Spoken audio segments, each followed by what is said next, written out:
So, homeopathy, it's such a fascinating science. It's been around for well over 200 years, and I want you to know that it was the primary form of medicine that was used in the United States for a very long time, up until about 90 years ago. Every major city in the United States had a homeopathic hospital. There's a full-size statue of Hanuman, the person who developed this, in Washington, D.C. He was knighted in England for single-handedly stopping the cholera epidemic with 3 homeopathic remedies, and I'll explain to you what they are shortly. And then there's also, he did the same thing in the United States. Same thing in France.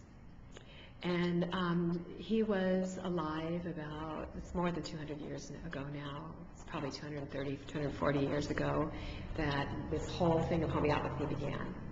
He was one of the most brilliant people of his time. He spoke 7 languages fluently. He had every degree that the universities in Germany would allow, or that, you know, they had. He has gone down in history for making some of the major contributions to medicine during those days. And not the least of them was homeopathy. So basically, this is a science that developed out of a very interesting little happen chance, where he was translating a text about how the bark of the cinchona tree from Peru, when boiled and made into a tincture, was curing malaria. And he was fascinated by that. And he asked that some of this bark be sent to him, and he followed the instructions, and he made the tincture. And then he took some of it, and the weirdest thing happened. It gave him symptoms of malaria. He then asked his friends if they would be foolhardy enough to try, to join him in this experiment. They did, and they all got symptoms of malaria. They didn't get malaria, but they got symptoms of it that lasted for a few days. He then went to people who had malaria, gave them the tincture, and they got well. And he said, my God, I wonder if I've just stumbled across the law of healing, that which causes an illness or a symptom in a healthy person will show us what it will cure. And he said, I'm going to prove myself right or prove myself wrong. I'm a scientist after all. And he didn't work on animals. It wasn't, seeing what happens to rats. He worked on humans. And he got together 1,000 people who did this little experiment with what we now call quinine. And they all had varying symptoms that they got from taking the quinine, which were all symptoms of malaria. You don't have to have malaria to take homeopathic quinine. It actually is great for diarrhea and lots of different symptoms that people get when they have malaria. But it's really amazing for malaria too. He worked with a number of substances in his life. He worked with over 300 of them. And in each instance, he had over 1,000 people agree to go on a bland diet for a week and then write down everything that happened to them, that any change that they saw after taking a substance. He did it with sulfur, he did it with arsenic, because people were given arsenic as a medication in those days. Medicine in those days was arsenic and bleeding people. Arsenic was designed to get rid of the evil inside of you by purging you, making you vomit and have diarrhea. And the bleeding, of course, was to bleed out the evil. People believed that it was a sin to bathe more than once every few months because that was vanity. So people were covered in scabies. They didn't want to open their doors and windows because they were afraid it would let in evil. So one of the first things he did was he brought hygiene to medicine. And when people would go from person to person without cleaning the knife before they cut them to bleed them, he said that was ridiculous. You've got to clean that knife. You've got to boil it. He didn't have a microscope to prove there were germs. He just knew that it wasn't a smart thing to do. And when he went to see people, the first thing that happened is all the doors and windows were open, people's bedclothes were closed, the person was bathed, and that was an unusual event, to say the least, in those days. So the bottom line is Hanuman explored this whole thing about what he called simillimums, that which creates a similar response. And what he found is if he worked with the physical substance itself, people could get worse first and then they would get better. But they did get better. And he said there's got to be a way to do this where people don't get worse first. And so he started exploring delusions. And what he discovered was just as exciting as what he found when he found the law of similars. He found that the greater the delusion, the way that he did it, the more powerful the medicine was. So in other words, the less physical it was, the more powerful it was. You see, he understood, as many people did, about things called temperaments, which are humors. He understood about things like etheric force in the body. That's the life force that enters us when we are born and that leaves us when we die. Or I should say the life force that enters us when we're conceived and leaves us when we die. He understood about these different qualities that most of us don't look at anymore because we're only looking at hard science and what we can see under a microscope and what we can prove with our physics and mathematics and our minds.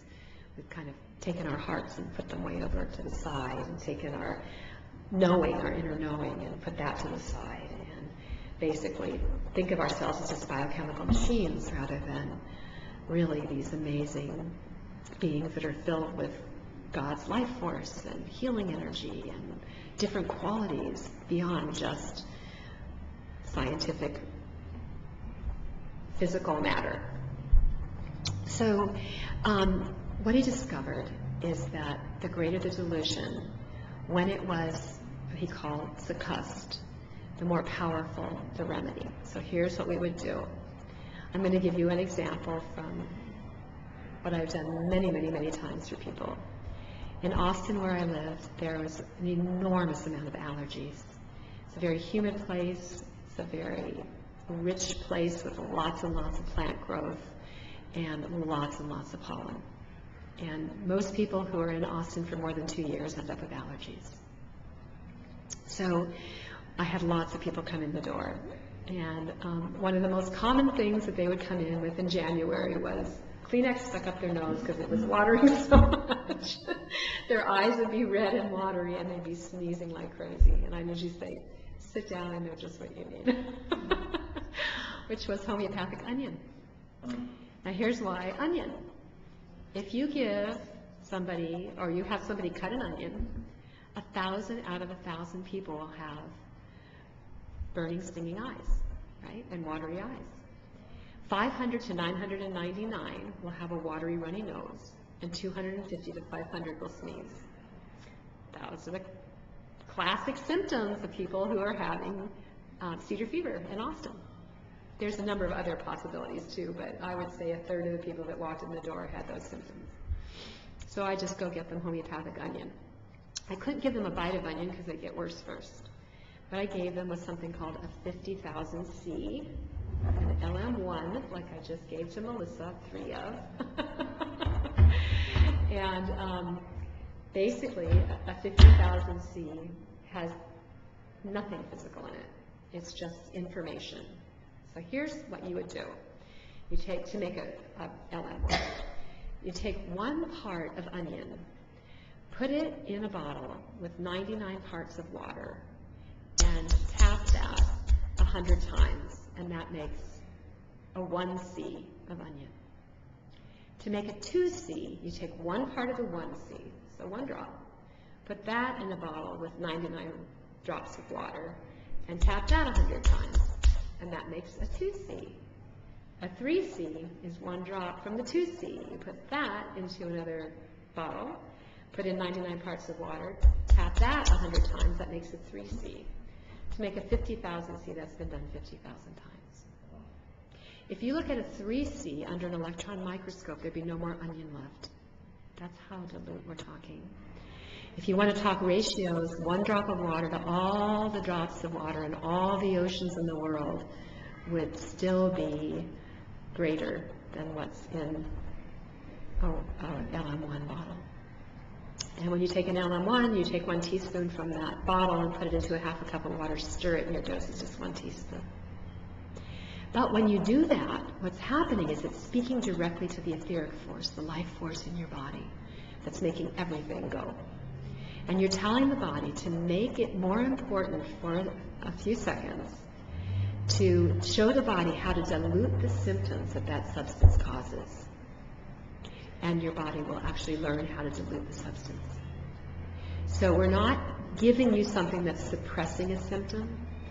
We're not giving you something that's trying to make up for something. We're not calling your body stupid and saying that we know what's better for it. We're actually calling upon the life force within the body to heal itself. And it's profound. And when it works really fast. So Jessica called me today and she said, listen to me, I'm talking, I'm not coughing. She goes, I went back to work, I feel great, everything's wonderful. And yesterday, I thought I was going to have to admit myself into the hospital. When you find the right remedy, which is really the key to an acute problem, and acute is the key word here too, because an acute, because it's happening right now when you give it the remedy, it clears up right now. When it's a long-term issue, when it's a chronic problem, it's a slow process of getting a little better, a little better, a little better, a little better, because that's what's going on in the body. But acutes, like a burn, for instance, the alkalinity works great. It's not homeopathic. It's actually a physical substance. But before I had alkalinity, I used a homeopathic remedy of urtica urens, which is stinging nettles. And within an hour or two, alkalinity works faster. It works within 5 minutes, but within an hour or two, I'd have no burning sensation left and no scarring. So the homeopathics do it too. It's pretty amazing when you find the right remedy. And I can't tell you how many babies came in screaming with ear infections, and I put a drop on their tongue and they'd start laughing because their life force is so powerful that it works so fast. So the stronger our etheric body is, the more effective the homeopathic remedies are, and the faster they work for us. So one of the major things that I really focus on working with my clients is something called drainage. And drainage is homeopathic remedies for the organs. And we have numerous different organ systems, and they all interrelate with each other, and they're all family members. And so generally when you go to see a doctor, he's going to just talk to you about working with whatever organ system you're having a problem with, right? So if it's the pancreas, that would be the spleen and the stomach, and the pancreas in Chinese medicine. And then we also have a very direct relationship with the liver and the GI system, which are part of this triangle. And the third part of the triangle is the cardiovascular system. And we all know that blood sugar issues can greatly affect the cardiovascular system. It's very common when people have diabetes to end up with heart issues as well, because of the glycation that happens on the inside of the vessels of the heart from the buildup of the sugars and the insulin resistance. So anyway, we look at the whole picture, not just one part, and we recognize the relationship of what goes on between the blood sugar and the liver and the heart and the adrenal glands and your nervous system. That's what you're dealing with right now with the neuropathy. So if we were to draw a 6-pointed star, we would have the nervous system at the very top, the central nervous system at the very top, and we would have cardiovascular system here. And I know we have the lung over here, the liver and the GI tract is over here, the spleen, stomach, and kidney actually is right over here at the bottom. And of course, kidney issues are rampant also when we have problems with the pancreas. And I find it really interesting that the first organ system to complete itself after we're born is the kidney and the spleen, which is also pancreas. And the spleen has to do with putting everything in your mouth. And what do babies do? But they know the world by putting everything in their mouths. Everything goes there. So taste that whole sensation of taste is like our most primal beginning place. So a very big part of what we ultimately do is once we get all the organs open and the lifestyle balanced, we can then go back and revisit the primary forces that we needed when we were in the womb until we were 3 weeks old, and help to heal anything that we may have missed from our parents not having the health, physically, mentally, or emotionally, that we may have needed during that time. And then we can go and we can visit the period of time between 3 weeks of age until we're 7 years old. And that's the time when the thyroid is really developing. And it's the time when we start to create emotional bonds, especially at age 4. Up until 3, we're primarily little beings that are all about survival, and we scream for our food, and we scream for our wet diapers, and all the rest of that sort of thing.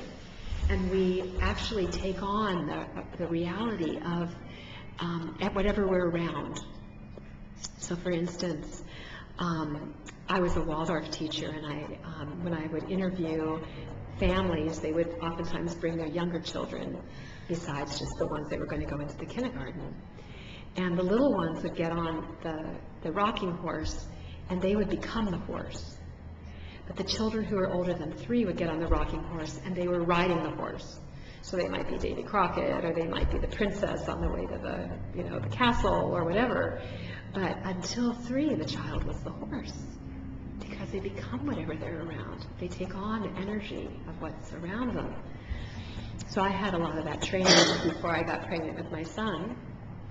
So I did a lot of wild things, like I took the refrigerator out of our house and put it out in the barn, because I didn't want him to entrain to an unnatural sound. I wanted to only have natural sounds around him rather than those sounds. And everything was wood in the barn. I mean, in the house, it was all hand-hewn wood. So we didn't have carpeting and all that sort of stuff. And we had a big old wood stove, which was our primary source of heat in the house, and kerosene lamps, because I didn't want him to have to deal with electricity running through his sensitive little system until he was older and had a chance to form his basic survival strengths in his system. So, I mean, these are things that our ancestors didn't even have to think about, because they didn't have electricity. They didn't have all these things that change us. And I had a personal experience of it too, because I spent 3 years backpacking in the woods. And when I came out of the woods, it took me over a year to be able to stay in a house. I slept outside every night. Being in a house was really hard on my nervous system. It was like jangling inside because of the electricity running through the house. We numb ourselves down to live the way that we're living. And we get a lot of benefits from it, but we don't really think about what we're losing by moving ourselves away from nature's laws and living in harmony with nature. So we get to live really fast lives instead of slow lives. Okay. I guess he didn't charge my credit card for the dogs.